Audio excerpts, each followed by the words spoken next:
Welcome to the Learning Pines YouTube. We hope this video helps. In this video, I will explain how to use BPI Cam. First, let's identify the main components of your device. You will need to connect a 5-volt power supply and a display cable, such as HDMI, to your monitor. Ensure you have a properly formatted micro SD card, typically up to 64 gigabytes, inserted into the designated slot.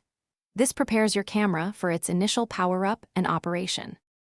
Once powered on, your BPI Cam will begin its boot sequence, which usually takes about 30 seconds. The camera's interface will then appear on your connected display. Navigate through the menus using the control buttons to set crucial parameters. Adjust the date, time, and video resolution, perhaps to 1080 pixels, to suit your recording needs.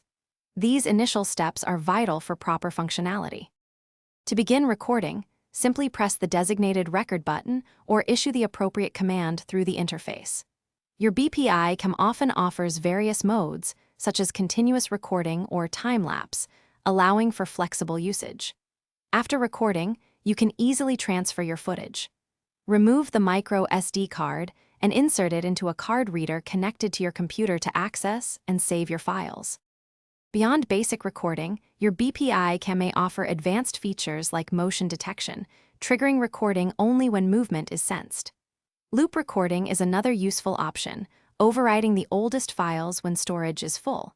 For longevity, regularly clean the lens and ensure proper ventilation.